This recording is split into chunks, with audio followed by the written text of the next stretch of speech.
दोस्तों बात करते हैं क्या रिब कार्टिलेज लेने के बाद मुझे लाइफ लॉन्ग दिक्कत आई।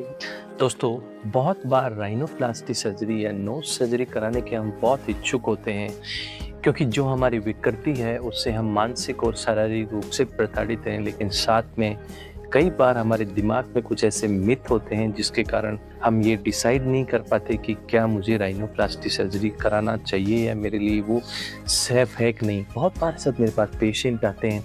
हमारे इंडिया में बहुत कॉमन है depress nose deformity, flat nose deformity.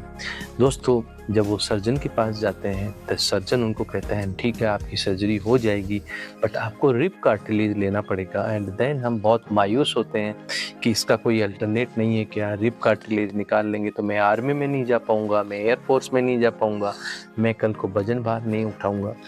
सो दोस्तों बात करते हैं, मैं आपको बताता हूँ सबसे पहले ये जो हमारे दिमाग में एक मिथ बैठा हुआ है कि रिब कार्टिलेज निकालने के बाद मेरी लाइफ स्पॉइल हो जाएगी, ऐसा नहीं है।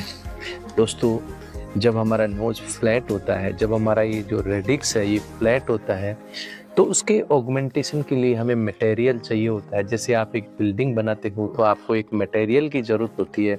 जब हमारे डोर्सम का लिफ्ट अप करते हैं, ऑगमेंटेशन जिसको हम बोलते हैं, तो मटेरियल की ज़रूरत होती है। अगर हमें माइनर अमाउंट के अंदर ज़रूरत होती है तो दोस्तों हम ईयर की कार्टिलेज लेते हैं, लेकिन बहुत बार जो ग्रोस डिफॉर्मिटी होती है तो हमें रिब कार्टिलेज की।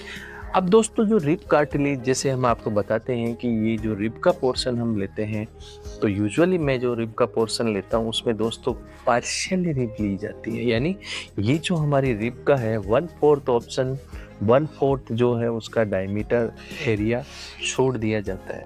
तो सबसे इम्पोर्टेंट बात तो आपकी रिब की जो कॉन्टिन्यूटी है वो बनी रहती है। इसलिए जो रेस्ट ऑफ फ्यूचर टाइम में जो हमने रिब ली है उसको भी नया बनने का एक चांसेज रहता है, वो गैप फिल करने का चांसेज रहता है। नंबर 2 दोस्तों जो हम पार्शियल रिब लेते हैं उससे हमें हमारे चेस्ट का कोई कॉन्टूर चेंज नहीं होता। नंबर 3 दोस्तों जो हम रिब लेते हैं, जो फीमेल पेशेंट होते हैं तो जो हमारा ब्रेस्ट होता है उसके बिल्कुल नीचे एक इंसिजन छोटा सा लगाया जाता है, तो उससे क्या है कि वो जो ब्रेस्ट का जो फोल्ड होता है उसके नीचे वो इंसिजन हाइड हो जाता है, इतना अपियर नहीं हो पाता। एंड दोस्तों वो सारे काम जो आपका फ्रेंड या बिना रिब ली कर सकते हैं, एक्सरसाइज कर सकते हैं, आर्मी में जा सकते हैं, एयरफोर्स में जा सकते हैं, कोई ऐसी प्रॉब्लम नहीं होती है। बट दोस्तों कभी भी आप ये कॉम्प्रोमाइज़ नहीं करो कि मैं रिब नहीं दूंगा तो आपके रिजल्ट सफ़र होंगे, क्योंकि इंडिया में दोस्तों हमें जो कैडेवर की रिब जो है वो अवेलेबल नहीं होती है। फॉरेन में कैडेवर की रिब अवेलेबल होती है, वो बहुत कॉस्टली होती है, $10,000 के आसपास उसकी कॉस्ट होती है। इंडिया में वो पॉसिबल नहीं है। एंड जो अपने बॉडी का जो पार्ट है, जो रिब का पार्ट है वो बेस्ट होता है, जिससे हमारे बेस्ट रिजल्ट आते हैं।